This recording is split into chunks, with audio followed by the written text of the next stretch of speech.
Hello, welcome back to my channel. आज मैं बात करूंगी आपके अपने खुद के काम के बारे में जिसमें आप कंसिस्टेंसी करना चाहते हैं लेकिन हो नहीं पाती है। अब वो क्यों नहीं पाती है? अब वो बहुत सारी इसमें प्रॉब्लम आ जाती है। जैसे आपके घर में कोई प्रॉब्लम आ गई, काम में आपको कोई दिक्कत है, मतलब जैसे कि आपके घर में कोई प्रॉब्लम चल रही है किसी भी बारे में, जैसे रिलेशनशिप्स में आ सकती है, मम्मी पापा से कोई दिक्कत आ गई है या हस्बैंड वाइफ में हो गई है अनबन। लेकिन कुछ भी हो सकता है, लेकिन आपको अपने काम के लिए रुकना नहीं है। आपको अपना काम करते जाना है बस। ठीक है। अब लेकिन है तो बहुत मुश्किल, लेकिन इसके लिए हमें करना क्या है, सॉल्यूशन क्या है?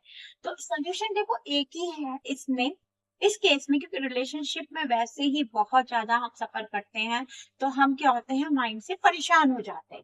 तो जब हम परेशान होते हैं तो हम एकाग्रता नहीं ला पाते, अपने काम में मन नहीं लगा पाते। अब इसका क्या सॉल्यूशन है? इसका यही सॉल्यूशन है, आपको अपने आप को समझाना है, अपने आप को बार बार कहना है, अरे तुझे रुकना नहीं है तो रुकेगी नहीं, क्योंकि अब तूने अपने आप से कमिट किया है कि तुझे कंसिस्टेंसी रखनी है। ठीक है। अब चाहे कुछ भी हो जाए, कम वक्त में, है ना? तो आपको इसके लिए अपने माइंड को ही समझाना है, इसमें और कोई इलाज नहीं है। माइंड को समझाते रहो, समझाते रहो, आपका माइंड अपने आप आपकी बात मानने लगेगा।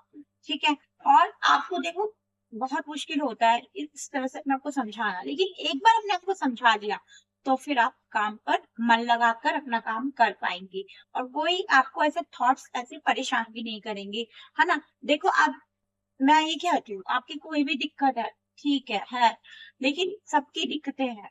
लाइफ में कोई भी इंसान ऐसा नहीं है जिसके पास प्रॉब्लम नहीं है, किसी के पास हेल्थ इश्यूज है। मे बी आप इस टाइम आप उनसे बेटर हो। देखो, हेल्थ इश्यूज वाले ज्यादा परेशान होते हैं कि नहीं होते हैं?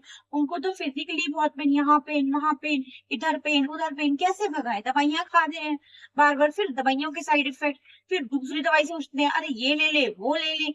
अब होम्योपैथी ट्राई कर लेते हैं, अब आयुर्वेदिक ट्राई कर लेते हैं। कम से कम अभी आपके पास ये सिचुएशन नहीं है, आपके रिलेशनशिप इश्यूज हैं, है ना? तो मानती हूँ इसमें भी मेंटल इश्यूज होते हैं, मानसिक परेशानी होती है, मानती हूँ। लेकिन देखो, यही इसी टाइम पर ईश्वर आपकी परीक्षा लेते हैं। आपको अपने आप को समझाना होगा। देखो, सुख में तो सभी हो जाते हैं, सब अपने आप को समझा लेते हैं, अरे आप तो सुखी हैं, हम अच्छे से एनर्जी फुल काम करेंगे। लेकिन जब दुख आता है ना, तब होता है आपका असली परिचय अपने आप से, और असली परीक्षा। अब आपको कंसिस्टेंसी बिल्कुल नहीं छोड़नी, और आपका, क्योंकि काम ही आपको कमा कर दे रहा है, तो अपने ऊपर दृढ़ निश्चय से, दृढ़ विश्वास से और डबल एनर्जी से काम करेंगे, और उन सभी बातों को पीछा छोड़ेंगे, भूलेंगे और काम पर ध्यान देंगे। बस अपने माइंड को समझाइए। ठीक है। अगर आप अपने माइंड को समझाएंगे, डेफिनेटली आपको बोलूंगी, आप बहुत आगे जाएंगे। और क्योंकि आप रुक नहीं रहे, है ना? आपका माइंड देखिए कितना बढ़ेगा आगे। और आशा करती हूँ आपको ये बात मेरी समझ आएगी और आप इन सब बातों से सीख लेंगे। धन्यवाद।